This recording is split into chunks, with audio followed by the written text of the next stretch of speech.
네, 대한민국 해군 최강 이지스 구축함 정조대왕급의 두 번째 함정이 진수를 마쳤습니다.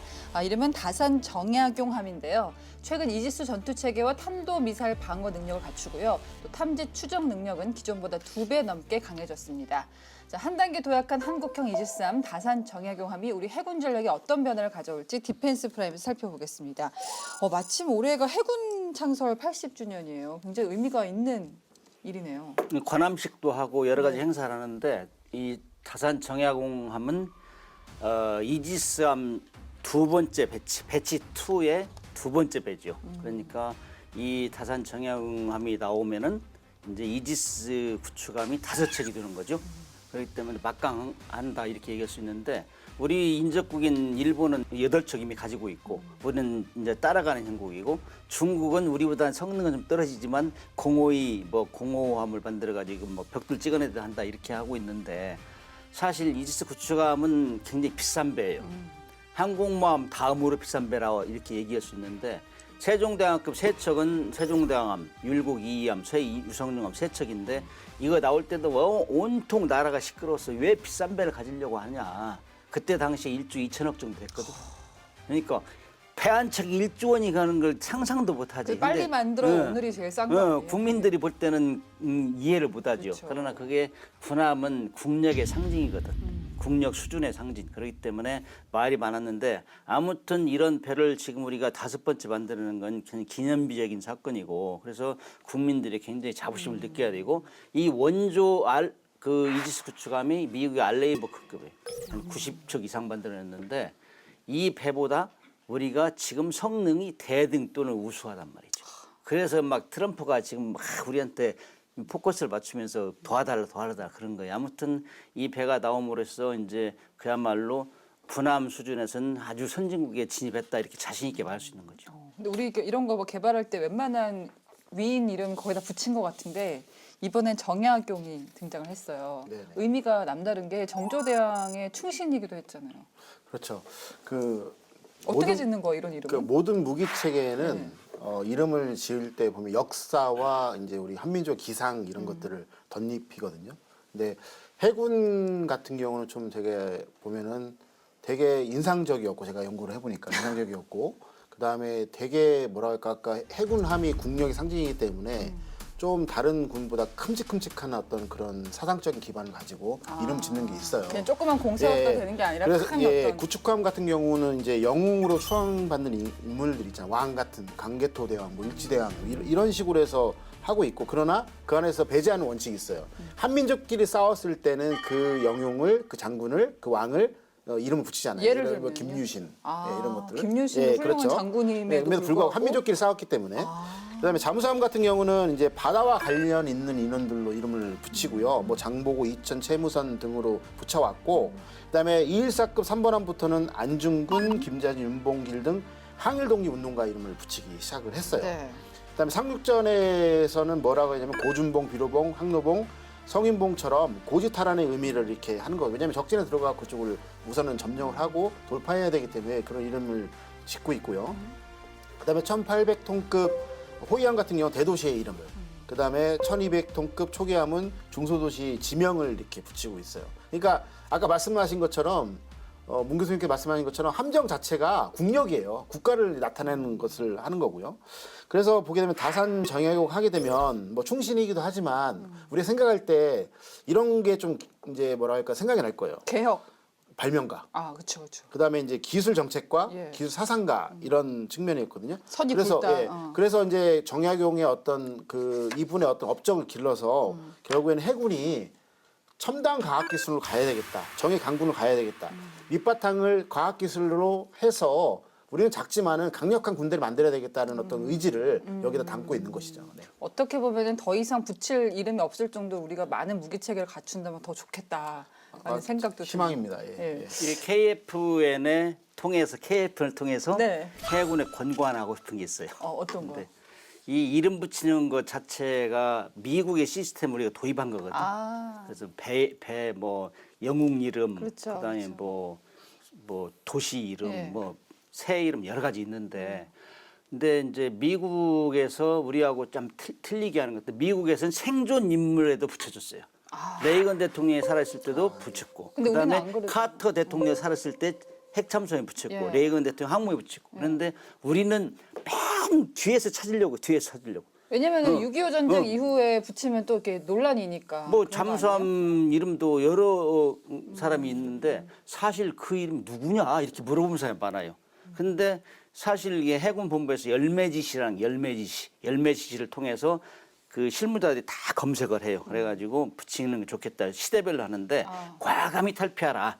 예를 들면은 정주영함, 이건희함 붙이면 얼마나 후원도 잘하겠어. 그죠? 바보 같은 생각을 버려야 돼. 정조 이제. 이건희 또 누구 있어요? 지금? 거기는 이제 붙이는 그분도 돌아가셨지만. 배를 만드신 분들을 붙여도 좋을 그렇죠. 것 같고. 그럼 그 영웅 국가에 이바지한 그 조선소를 사람들. 그다음에 지은 사람들. 현존하는 인물을 붙이면은 현존한 인물이 서로 잘 살려고 노력한다고 모범적으로 그러잖아요. 그러네요. 요즘에는 배 이름 붙이는 건 서로 경쟁 붙어 있어요. 자기 가문의 자랑이고 그렇기 워낙에 때문에. 잘못 붙였다가는 또 막 네. 서로 싸우니까. 그렇죠. 그런 것도 그래서 있는 것 같아요. 과감하게 이제 탈피해서 우리도 현존하는 인물 근세기에서 붙여주고 그러면은 얼마나 좋아요. 근데 너무 과거를 찾으니까 누구야 이런다고.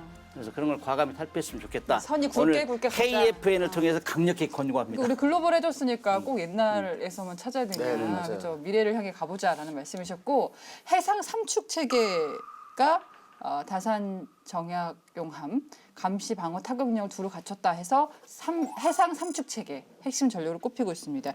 이게 삼축이라는 게 이렇게 어떤 삼축 체계라는 얘기하는 거는 건지. 예. 우리가 핵무기가 제일이다 그러잖아요. 핵무기는 핵무기로만 막을 수 있다. 근데 우리는 미국하고 이렇게 이 서로 방위 조약을 맺으면서 핵무기는 미국에서 대신 막아주겠다. 북한의 핵무기는.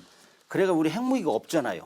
그 대신 어떻게 할 것이냐. 이 방법을 북한의 핵미사를 어떻게 대응할 것이냐 고민하다가 만드는 게 삼축체계예요.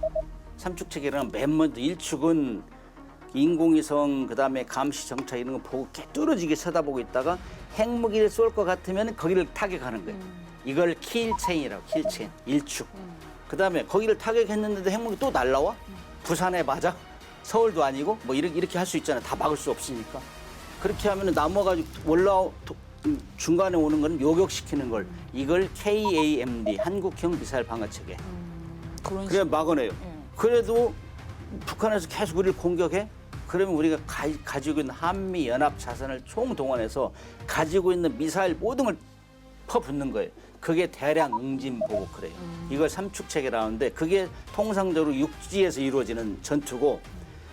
그런데 바다에서도 할 수 있다. 근데 지금까지는 이지스 구축함 같은 배가 없었잖아요. 근데 이지스 구축함이 5척 되니까 이 배를 이용해서 그거를 해상에서 할 수 있다. 그래서 그 가장 적합한 배가 이지스 구축함인데 세종대왕함 같은 경우는 율곡 2함 서이성 세 척은 정조대왕함하고 이번에 진수된 네.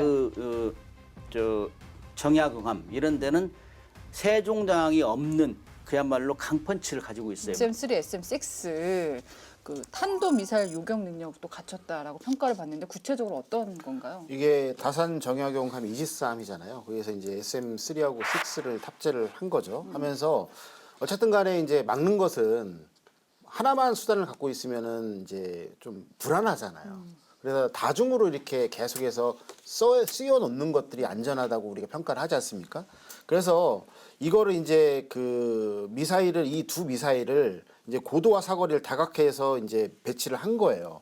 그래서 예를 들면 SM3 같은 경우는 이게 중거리 탄도 미사일 IRBM급 탄도 미사일을 요격할 수 있는 미사일인데 이게 이제 블록 1과 블록 2로 나눠져요. 블록 1 같은 경우는 요격 고도가 100에서 500km인데 그 다음에 블록 2는 100에서 1000km로 알려져 있어요. 그리고 다음에 SM6 같은 경우는 그 층을 뚫고 내려온 단계에서 항공기나 함정의 경우에는 240에서 460km 떨어진 목표물을 타격할 수 있고 탄도미사일 경우에는 이제 수십 킬로미터 바깥에서 날아오는 미사일을 최대 35km 고도에서 요격할 수가 있어요. 무슨 말씀이냐면 결국에는 이제 SM3하고 SM6를 에지스함 하나를 통해 가지고 다층을 이제 구성하면서 넘어올 수 있는 북한이라든가 아니면 다른 어떤 그 탄도미사일을 다중으로 이렇게 다 요격할 수 있다는 시스템인 거예요. 그렇기 때문에 이제 이런 부분들이 안정성을 확보할 수 있는 부분이 되어 있고 이런 부분들이 이제 해군 독자적으로 하는 게 아니지 않습니까? 육지에서도 뭐가 있을 것이고 이제 공군도 뭐가 있을 거 아닙니까? 또 연합자력도 있을 것이고 이런 것들이 다 융복합돼서 했을 때는 견고하게 북한의 도발이라든가 주변국에 혹시 모르게 날아올 수 있는 미사일이라든가 드론 전력들을 이제 막을 수 있다는 어떤 의미에서 되게 큰 의미를 갖고 있는 것이죠. 이건 뭐예요? 이지스 베이스 라인 9C2 이렇게 읽으면 되나요? 예, 고 이지스 베이스 라인 9C2. 우리 해군의 어떤 부분을 좀 강화하는 걸까요? 이지스 구축함하면은 선체하고 다른 장비는 한국에서 만드는데 거기에 둔이라고 할 수 있는 전투 체계. 싸울 때 이제 표적을 잡아내고 처리하고 발사해라 이런 명령하는 걸 전투 체계라 하는데 이 전투 체계는 미국에서 가져와요. 미국에 개발한 거. 그래서 이지스 구축함이라고 하는 거예요.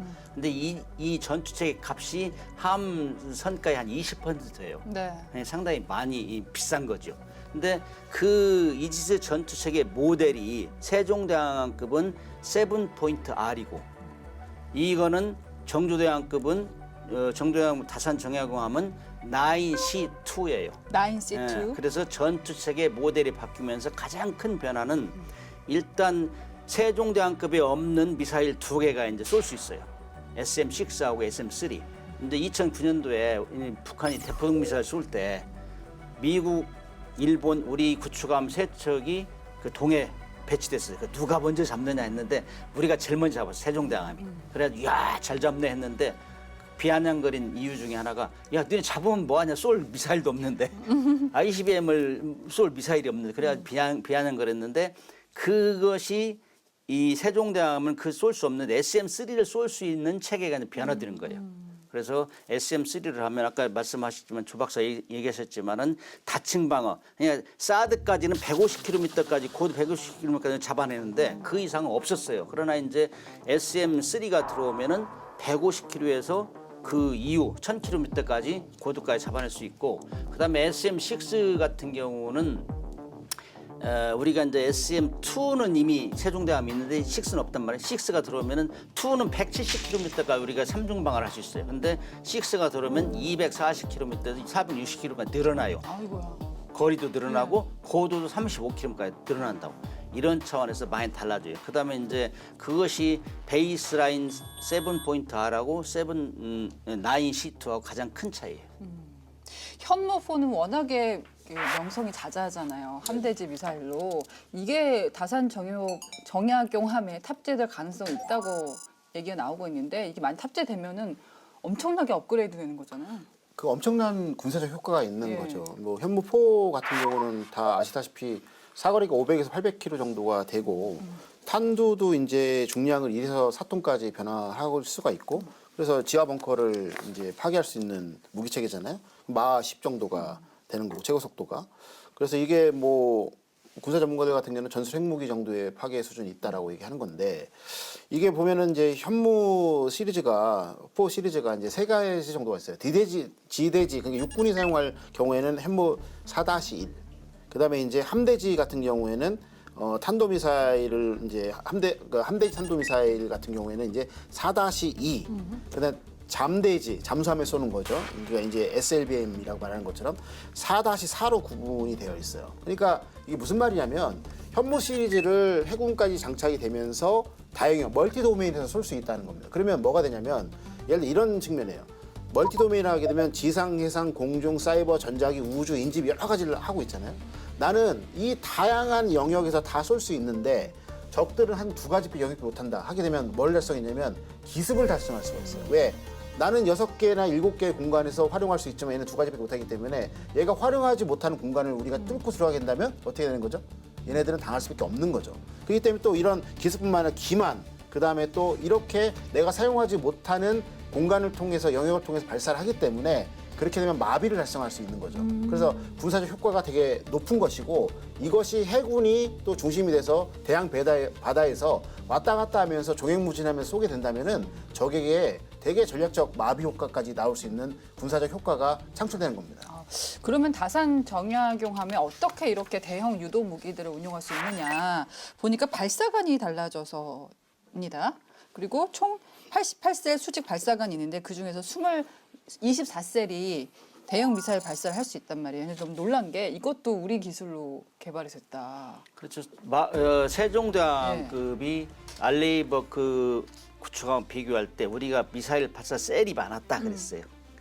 거기는 96셀인데 우리는 128셀 가지고 있었다 그랬는데 그거는 사실 미국의 발사체 마크 41을 우리가 활용했고 그다음에 KVLS-1 우리가 개발한 거 이래가지고 했는데 거기에서는 작은 미사일밖에 쏠 수 없었어요. 순항 미사일, 작은 거. 그러나 이제 KVLS-2를 하면서 KVLS-1 기술을 베이스에 KVLS-2를 했는데 일단 발사관 및 발사 시스템 설계를 우리가 완전히 할 수 있다는 거. 그다음에 발사 체계하고 통합 소프트웨어를 통합할 수 있다는 거. 그다음에 자동화, 안전장치, 뭐 다종 미사일. 예를 들면은 발사관을 크게 했어요.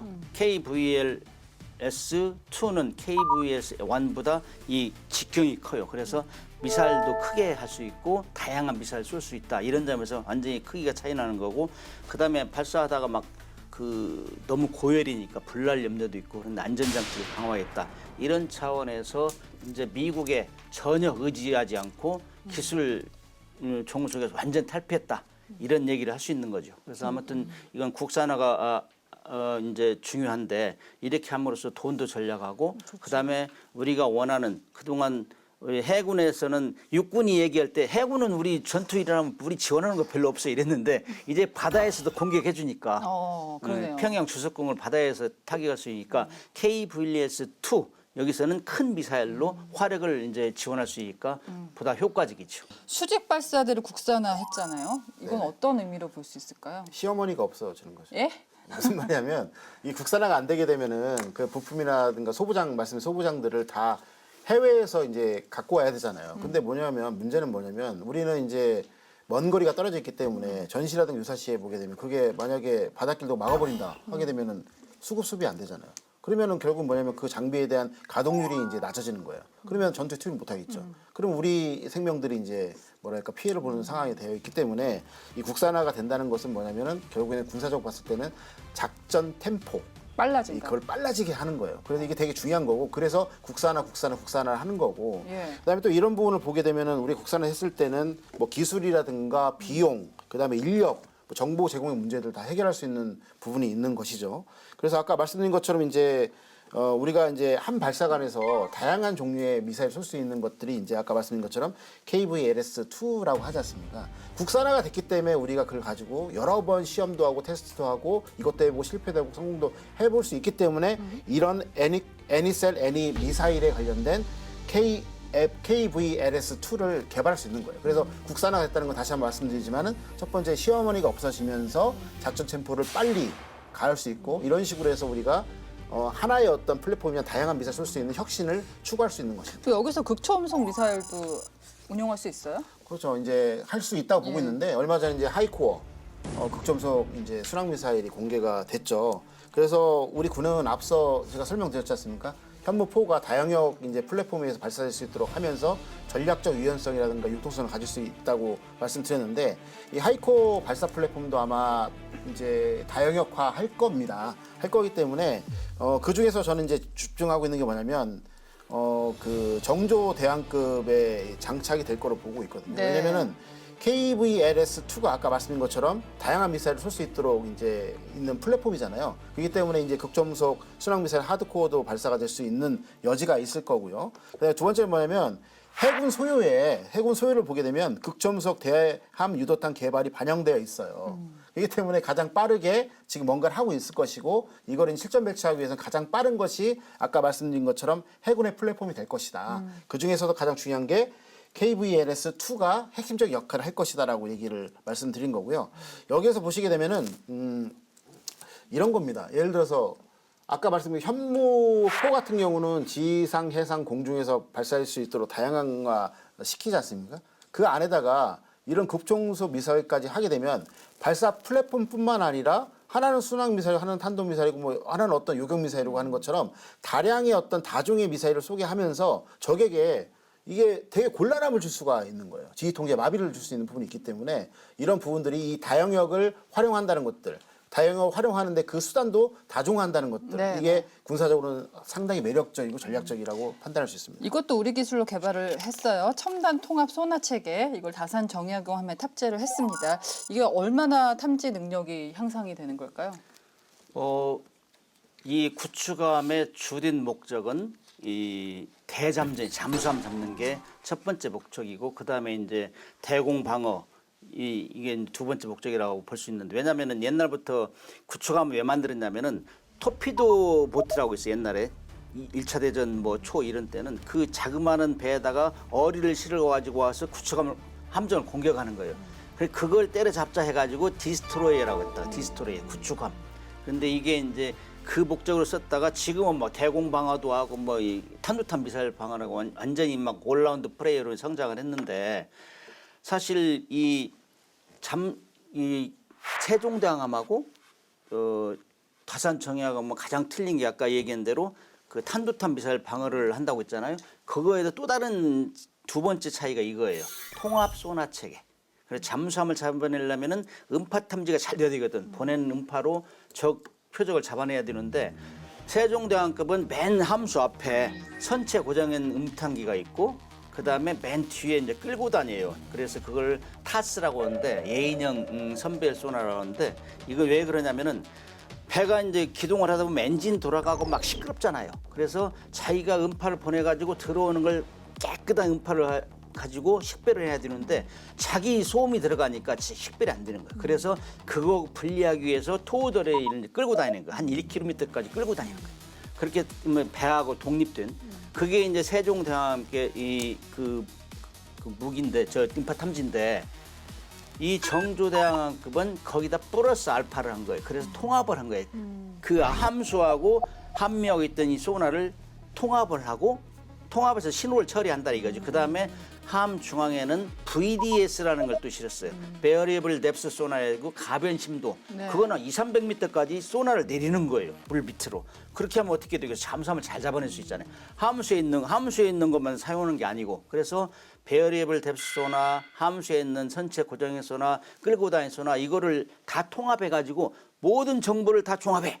이렇게 해가지고 이제 아이디어를 내가지고 그거를 여러 국가에서 시도를 했는데 우리가 이제 실질적으로 이걸 성취한 거죠. 그래서 보다 더 잠수함을 잘 잡아낼 수 있다 이렇게 얘기할 수 있고 그 다음에 이제 또 하나는 MH60R이라는 시오크 그 헬기가 있어요. 이게 네. 좀 대잠 헬기 중에서는 가장 큰 거예요.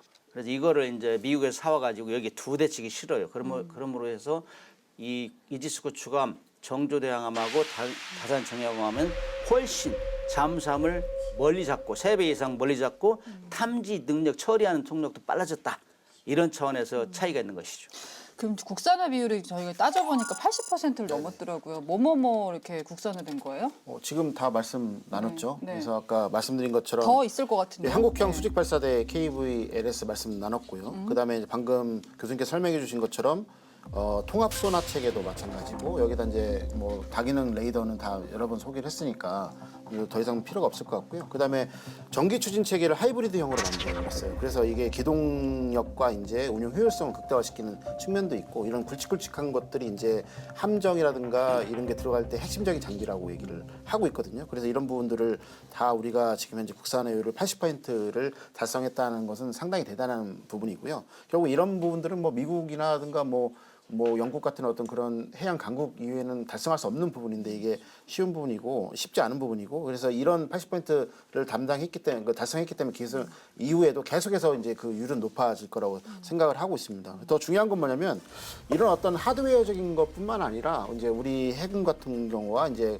관련된 이제 방산기업 같은 경우는 독자적인 소프트웨어 이거 운영하는 OS가 필요할 거 아니에요. 네. 그런 것들을 이제 개발하고 있고 시스템 통합하는 능력까지 지금 해서 계속해서 국산화 시키려고 노력을 하고 있고 또 울산 조선소에서 이런 어떤 하드웨어와 소프트웨어를 통합해가지고 건조까지한 역량까지 지금 구축하고 있어요. 그렇기 때문에 미국에서 우리 봤을 때 MR도 중요하지만 함선 검조를 하는 능력까지도 우리에게 요청하는 그런 부분들도 좀 기미가 보이고 있는 것이고요. 그다음에 이런 거 이외에는 이외에 저희가 기억나세요? 5월 28일부터 지난 30일까지 부산 백스코에 가서 우리가 현장 취재를 했잖아요. 너무 그때 좋았어요. 문 교수님하고 얘기했을 때 이것뿐만 아니라 굵직굵직한 어떤 핵심 장비 말고 소부장도 우리가 정말 잘 돼 있어요. 그래서 부스를 다 돌아다녀 보니까 저희 뭐 90% 놀라운 곳이 많더라고요. 그렇죠. 90% 이상 달성을 했습니다. 95% 달성했습니다 맞아요. 하면서 중소기업들 자랑스럽게 사장님들 말씀을 하셨잖아요. 예. 그리고 대표적인 것들이 다 보게 되면 이제 조선용 고강도 강판 맞아요. 이런 것들, 그다음에 스텔스 기능을 가진 특수 합금, 그리고 또 방수 부품 및 센서, 그다음에 통신 및 네트워크 구성 부품들이 다양하게 전시가 됐고 그때 아직도 잊혀지지 않은 게 저희 95% 달성했어요라고 했을 때 제가 보기에는 저게 국민 한 사람부터 되게 뿌듯함을 느꼈습니다. 아까 얘기 중에요. 시오크 얘기 나왔는데 조금 더 자세하게 여쭤볼게요.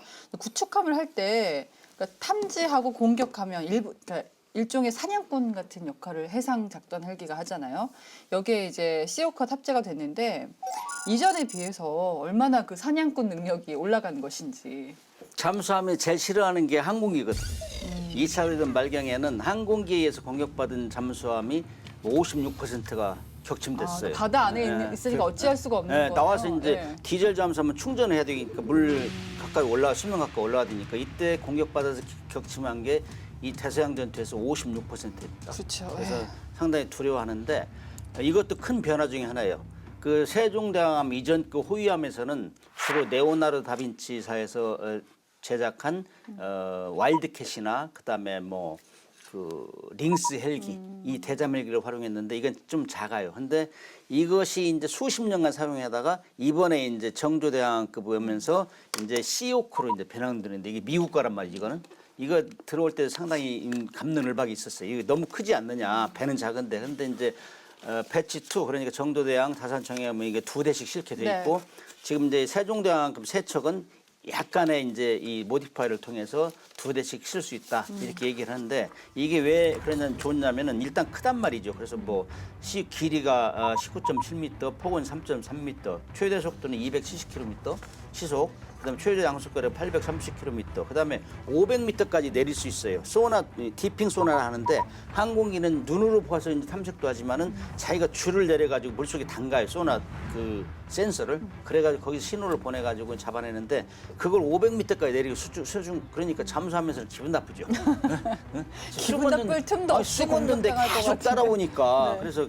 그렇게 해서 성능이 향상됐고 그다음에 이제 이건 무기를 무엇에 따라서 무기를 무엇을 실느냐에 따라서 채공 시간이 정해져요. 그래서 잠수함 잡으려면 어류가 많이 들어가잖아요. 네. 그렇기 때문에 한 2시간 40분 정도 이제 운용할 수 있고 한번 뜨면은 그다음에 이제 수상함을 공격하고 뭐 탐지하고 정찰 입문할 때는 한 3시간 20분 정도 할 수 있다고 봐요. 그래서 이제 다산 정약용 이제 헬기가 이제 개선되면서 능력이 개선되면서 그러니까 엄청나게 이제 이 화력이 강해지고 탐지력도 강해진 거죠. 네. 자, 디펜스 프라임 최근 진수식을 마쳤죠. 최신 이지스-3 다산 정약용함의 전력을 집중 분석하고 있습니다. 자, 이지스 전투 체계가 사실 오늘날 바다의 방패가 된 셈인데요. 그 뿌리는 1960년대로 거슬러 올라갑니다. 딥하고에서 만나보시죠.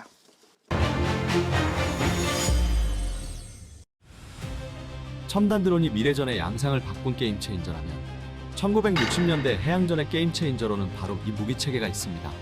몇 발의 발사로 거대한 함정을 침몰시킬 수 있는 미사일. 바로 대한미사일인데요. 당시 실전을 통해 위력을 입증한 대한미사일은 해양전의 판도를 완전히 뒤집었는데요. 그리고 그 변화는 곧 새로운 전투 체계의 탄생으로 이어졌습니다. 1967년 10월 이집트 항구에서 약 30km 떨어진 곳 석양이 지는 드넓은 바다 위에 거대한 군함 한 척이 떠 있습니다. 이스라엘 해군의 구축함 에일라트인데요. 한없이 적막이 흐르던 바다. 바로 그때 당직 사관이 정체 모를 섬광을 발견합니다. 초록빛의 커다란 불빛. 함장은 황급히 대공사격을 지시하지만 이미 때는 늦었습니다. 불빛은 곧장 에일라트를 향해 돌진했고 함정은 단숨에 불덩이로 뒤덮였습니다. 순식간에 침몰하기 시작한 에일라트함. 승조원들은 급히 탈출을 시도하지만 공격은 멈추지 않습니다. 침몰하는 에일라트를 향해 두 번째 화염이 날아와 그대로 명중했고 간신히 바다 위에 떠있던 에일라트는 두 동강난치에 서서히 가라앉는데요. 이후 두 발의 미사일이 더 날아들었고 불과 2시간 만에 에일라트는 완전히 바닷속으로 사라졌습니다. 에일라트함을 함몰시킨 건 바로 소련제 스틱스 미사일. 길이 6.5m에 지름 1m가 채 되지 않는 대한미사일인데요. 이집트 해군은 몸집이 10분의 1도 안 되는 코마급 고속정에서 스틱스 미사일을 이용해 1700톤이 넘는 중형 군함을 무너뜨렸습니다. 약 4개월 전 제3차 중동전쟁에서 대승을 거두며 중동의 강대국으로 부상한 이스라엘은 해상교통로 방어를 명분으로 에일라트함을 이집트 연안 근해에 투입했는데요. 며칠간 이어진 양국 해군의 신경전은 극으로 치달았고 이집트 해군은 대한미사일로 이스라엘 함정을 타격하기로 합니다. 이를 알아챈 이스라엘 정보당국이 위험을 알렸지만 함장은 대수롭지 않게 넘겼는데요. 결국 에일라트 함은 침몰했고 이스라엘 해군은 70명이 넘는 승조원을 잃었습니다. 이른바 에일라트 쇼크. 작은 고속정이 중형급 구축함을 격파한 이 사건은 전 세계를 충격에 빠뜨렸습니다. 그리고 이 사건을 계기로 이른바 거함거포의 시대가 저물고 대한미사일의 시대가 시작됐습니다. 서방 국가들은 대한미사일 개발에 나섰습니다. 앞서 신형 공대함 미사일 개발에 착수했던 미해군은 에일라트 쇼크 이후 계획을 수정해 해상과 수중에서도 발사가 가능한 다용도 대한미사일 개발에 나섰는데요. 그 결과 탄생한 게 바로 서방의 대표 대한무기 하푼 미사일입니다. 이 밖에 영국, 프랑스 같은 많은 국가가 자체 대한미사일 개발에 나섰는데요. 에일라트 쇼크의 당사국 이스라엘 역시 자체 개발한 가브리엘 미사일을 실전 배치하고 해군 함대 재편과 대한미사일 방어 전술을 구축했습니다. 한편 에일라트 쇼크 사건을 통해 대한미사일의 위력을 확인한 구소련은 보다 강력한 전술 개발에 나섰습니다. 냉전 시기 공포의 상징 백파이어 폭격기를 활용해 수백 발의 미사일로 미국의 항공모함 전단을 일제히 공격하는 전술을 구상한 건데요. 아무리 강력한 미국의 항공모함도 수많은 미사일이 한꺼번에 쏟아지면 방어가 어렵겠죠. 그래서 필요했던 게 미사일을 멀리서 탐지, 요격할 수 있는 새로운 방어체계, 이지스 전투체계였습니다. 초창기 구조적 문제와 기술적 한계에도 불구하고 이를 극복하고자 노력한 미 해군. 결국 1983년 타이콘데로 가급 순양함에 최초로 이지스 전투체계를 탑재했는데요. 다수의 빠른 표적을 동시에 탐지하고 요격할 수 있는 획기적 시스템으로 각광받으며 1980년대부터 90년대까지 총 27척이 건조됐습니다. 그리고 이 경험을 바탕으로 이지스 전투체계에 최적화된 알레이버크급 이지스 구축함이 탄생하는데요. 현재까지 전 세계 구축함 가운데 가장 많은 수량이 배치된 알레이버크급 구축함은 걸프전과 이라크전을 비롯해 최근에는 후티 반군을 향한 작전에 투입되며 세계 각지에서 임무를 수행하고 있습니다. 지금까지 해양전의 새로운 역사를 쓴 에일라트 쇼크와 전투체계의 발전을 살펴봤는데요. 에일라트 쇼크는 대한미사일의 위력을 입증하며 해양전의 새로운 전환점을 찍었습니다. 하나의 역사적 사건은 새로운 기술 개발의 촉매제가 되었고 이지스 전투체계라는 혁신적인 시스템을 완성시켰습니다. 그리고 이지스 구축함은 오늘날 현존하는 가장 강력한 방패로 자리매김하고 있습니다. 지금까지 딥하고였습니다. 우리 해군은 그러면 이지스 구축함 언제 도입하기로 했느냐? 1990년대 결정을 했어요. 그때 어떤 배경 때문에 이런 결정이 나왔을까요? 일본이 자꾸 독도 영유권을 주장하고 있잖아요. 아, 그러네요. 그다음에 이어도는 잠재 분쟁 지역이고 중국이 이제 그다음 서해를 계속 노리고 있고 중국은 이런 상황에서 상당히 기분 나쁘게 생각한 국회의원들이 이거 더 가져야 되겠다. 이 이지스 구축함 세 척을 처음 만들 때 갑론을박이 있었지만 비싸지만은 성능이 뛰어나니까 그래도 대중국이나 대일본 견제는 최적이다. 이렇게 인식이 된 거예요. 그다음에 2009년도에 뭐 대포동 미사일 발사할 때 우리가 제일 먼저 탐색했고 그러니까 이 성능을 아는 거예요. 그래서 통상적으로 무기 체계를 획득할 때는 군에서 소유 체계를 해요. 그래서 합참에서 결정하고 장관이 최종 결정해서 하는데 이거는 이상하게 국회의원들이 야, 이 이지스 구축함 더 가져야 되겠다 해가지고 국회에서 용역 연구를 시켰어요. 그리고 그 결과에 따라서 국회 국방위에서 예산을 신규로 편성한 거예요. 해군의 의사와 관계없이. 그러니까 이런 경우는 제가 해군 생활 처음 봤어요. 왜냐면은 국방비는 파일을 가지고 나눠 먹거든. 육해 공군이. 그래서 야, 해군이 가져가면 야, 공군도 써야지. 육군도 써야지. 이 해군 1조짜리 구축함 왜 이렇게 많이 만들었네. 반대를 엄청 했어요.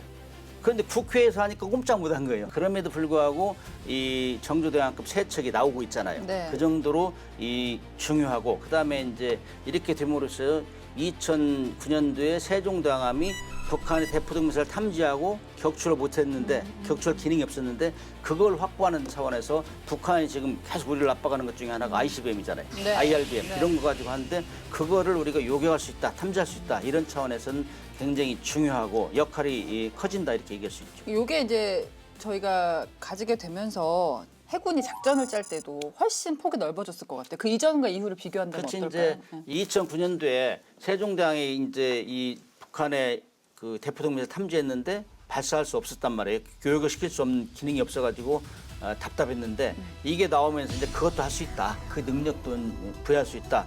이렇게 되면서 이제 그야말로 한미일 그다음에 중국까지 견제할 수 있는 능력이 확보됐고 그런 네. 차원에서는 연안해군에서 그야말로 대항해군으로 가는 이런 하나의 상징적인 무기가 됐다 이렇게 얘기할 수 있죠. 사실 저희가 이제 해군이 이걸 가지고 있으니까 해군 위주로 얘기하지만 말씀하신 것처럼 육군의 역할도 어느 정도 지원할 수 있고 사실 요즘에 전장이 육해공이 없어요. 심지어 뭐 우주로도 가고 사이버까지 간단 말이에요.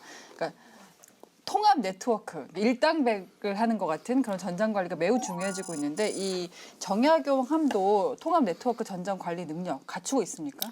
갖추고 있죠. 아까 그 문 교수님이 말씀하신 것처럼 베이스라인 9 C2라고 하거든요. 그래서 저는 뭐 아까 공고상 하나 하셨지만 이것 때문에 저는 좀 이지스함의 이름을 바꿔야 된다고 생각해요. 이지스함은 방패라는 의미만 되어 있잖아요. 이걸 통해 가지고 이제 뭐 삼축을 다 할 수 있기 때문에 아, 결국에는 방패의 방어뿐만 아니라 공격도 할 수 있는 부분이 뭐 어떻게 있거든요. 바꿔야 될까요? 뭐 스피어 이지스?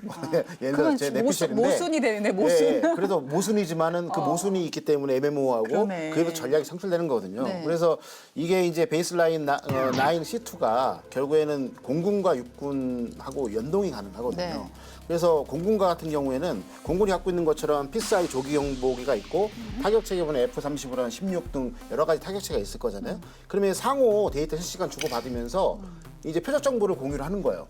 그러면 이제 어떤 거는 전장 상황에 따라서 공중에서 이제 타격할 때가 더 유리할 때가 있을 것이고 해상에 있는 이지스 함에서 타격할 때가 유리할 부분이 있을 겁니다. 전장 상황에 따라서 그렇게 실시간 데이터를 송수신하기 때문에 이게 어마무시한 이제 파괴력을 갖는 거고 적에게는 공포, 그다음에 기습을 줄 수 있는 부분이 있는 거죠. 그렇기 때문에 결국에는 해상 레이더와 이 공중 전력의 정밀 타격 능력 또는 공중에 있는 레이더와 해상에 있는 그 타격 체계의 어떤 융합 이런 것들이 되면서 결국 아까 말씀드렸지만 이제 킬체인 또는 제가 보기에는 KMPR도 가능하다고 볼 수 있는 거고요. 두 번째 육군하고 연동은 어떻게 되냐면 주로 이제 패트리엇이라든가 아니면 이제 천국2, 엘센 같은 지상 기반의 유격 체계와 데이터를 이제 실시간 주고받는 거예요. 아까 다산 정예공 하면서 SM6하고 3를 얘기하셨지 않습니까? 다층 방어한다는 것들. 이게 육군하고 같이 이제 결합이 되면서 더 촘촘하게 다층 방어를 할 수 있는 부분이 있기 때문에 이게 이제 어떻게 보면 우리의 KAMD와의 어떤 핵심적인 어떤 추측이 될 수 있다는 거죠. 그렇기 때문에 저는 이제 이 다산 정예공 함이 삼축을 다 할 수 있기 때문에 이지스라고 부르기에는 좀 이제 그 능력을 더 초과하고 더 이제 획기적인 어떤 임무를 수행할 수 있기 때문에 그런 용어에 대한 부분들도 안 되겠지만 이제 검토를 할 때가 되지 않았나 이렇게 생각을 하고 있습니다. 그 정조대형함 있고 이제 정약용함까지 실전 배치가 된다면 앞으로 우리 해군 전력 어떻게 변화할까요? 일단 우리가 두려워하는 것 중에 하나가 북한 ICBM, IRBM 이런 것들인데 그거를 방어할 수 있는 능력이 강화되는 거죠. 뭐 세 척이 있다가 이제 5척으로 늘어나는 거니까 그런 면에서는 굉장히 방어 능력이 올라가는 것이고 그다음에 다영역 작전이 수행 가능하다. 그래서 이제 조금 전에 말씀하셨지만 우리가 이지스 구축하면 워낙 그 네트워크도 좋고 그래서 공군 뭐 이런 유성하고도 다 이렇게 연결하면은 그야말로 여러 전장 환경을 실시간으로 보면서 정보를 공유할 수 있다 이거예요. 이 이지스 구축함은 이제 제주도에 기동함대 주력함이 될 건데 제주도에서 레이더를 쫙 켜고 있으면 맨 북계 나진까지 탐지할 수 있다고. 그래서 그런 정보를 얻어가지고 육군이나 공군에 제공할 수 있고 이런 면에서는 다영역 작전을 수행할 수 있다는 것이고 그다음에 뭐 한미일 작전하면은 뭐 한미일 그 연합 훈련하면은 이지스 구축함 정약용함 정도 참가하면은 굉장히 뿌듯해요.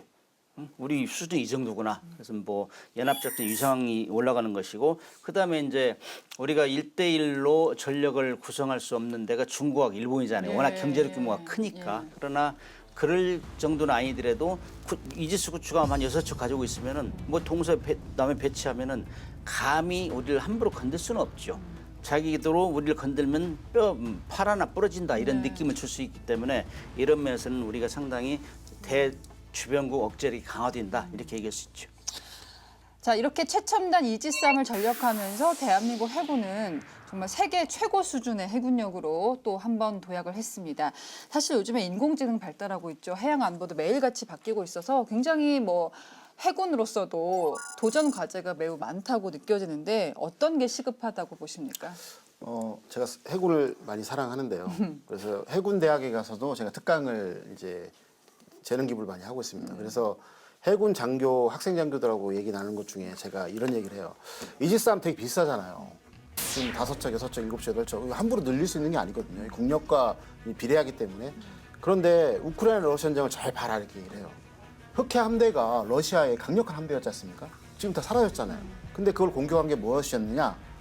우크라이나 해군 특수작전 부대가 운용하고 있는 마구라와 같은 자폭형 해임 무인 수상정이에요. 네. 그래서 제가 말씀드리고 싶은 건 뭐냐면 강력한 이지스함이 이제 내에서 받쳐주고 작전 거리를 신장하기 위해서 중간 단계와 말단에서 쓰고 있는 중소형급의 무인 체계를 여기에다가 초연결시켜 버린다면 아무도 우리를 못 건들 것이다. 아까 문 교수님께서 1대1로 싸우게 되면 일본하고 중국하고 하게 되면은 좀 무리가 있을 것이라 이런 측면을 말씀드렸는데 제가 보기에는 우크라이나가 러시아의 흑해 함대를 물리쳤듯이 이런 방식으로 유무인 복합 전투체계를 나가게 되면 저희는 충분히 할 수 있다라는 어떤 아이디어가 있어요. 그래서 이걸 제가 계속해서 지금 막 머릿속에 장입을 시키고 있거든요. 이거를 하고 있으면서 하기 때문에 이런 개념으로 우리가 작전 개념을 딱 발전시키게 되면 대양 해군이 아니라 네. 전 세계적인 어떤 해군력을 자랑하는 이제 1위 국가가 될 수가 있고요. 그 이유는 뭐냐면 아시잖아요. 미국과 중국이 전략적 경쟁하고 있죠. 네. 북한하고 우리나라하고 또 이제 경쟁을 마찰하고 있죠. 그다음에 또 이번에 수에즈 운하 막히게 되고 저쪽에 있는 파나마 운하도 이제 기후변화 때 막히게 되고 하니까 떠오르고 있는 게 북극 항로지 않습니까? 그걸 지키기 위해서는 무조건 작전 거리를 신장해야 돼요. 그런데 유인 함선이나 전투함이 가서 하기에는 위험이 너무 크다는 겁니다. 그렇기 때문에 선 무인 전투 후 이제 유인 전투를 할 수 있는 유무인 복합 전투 체계를 하루 빨리 가야 된다. 이렇게 말씀드리고 싶습니다. 어떤 걸 또 짚어주시겠어요? 우선 조 박사님이 해군 홍보를 많이 해주시는데 재능 기부가 뭡니까? 해군들 좀 정신 차리고 강사로 좀 잘 챙겨드리고 그다음에 이제 지난번 마덱스 때도 같이 나가서 맞아요. 홍보를 많이 해줬는데 해군도 조 박사 같은 분을 이렇게 자문위원으로 위촉하고 그랬으면 좋겠다는 생각이 들어요. 오늘 요구를 많이 합니다 해군에. 저는 홍보대사. 그다음에 홍보대사. 그다음에 이제 이 정조대왕함 다산 정약용함은 한 척이 1조 6천억이에요. 지금 정약용함은. 근데 이 정도 배를 국민들이 항상 관심이 있어. 1조 6천억짜리 어떻게 쓰냐 도대체. 그거를 확실히 뭐 북한도 억제하고 일본과 중국을 억제하는 확실한 무기입니다. 보여줘야 돼요. 그래서 어떻게 이 초계를 할 것인가 계획도 잘 세우고 몇 척을 어느 정도 운용할 것인가를 국민들한테 계속 홍보를 해야 돼요. 이 정도 있으니 걱정하지 마세요. 중국이 뭐 이어도 함부로 못 건들 겁니다. 독도 함부로 못 건들 겁니다. 이런 식으로 훈련도 계획도 잘 세우고 매뉴얼들 잘 작성하고 그래서 그야말로 북한이 도발할 경우는 우리가 일겨 이렇게 퇴격합니다. 중국과 일본은 우리한테 함부로 못합니다. 이지스함 때문에 이런 의식을 계속 심어줘야지 국민들이 박수도 치고 그렇다 생각해요. 그래서 해군들은 어떻게 운용할 수 있는 매뉴얼을 잘 작성하고 그걸 수시로 국민들한테 보여주고 부족한 거 있으면 요구하고 그런 역할을 잘 해야 국민과 함께 가는 해군이 될 것이다 이렇게 네. 얘기할 수 있습니다. 네, 오늘 디펜스 프라임 차세대 이지스함이죠. 다산 정약용함의 전력 그리고 해군의 현재와 미래까지 짚어봤습니다.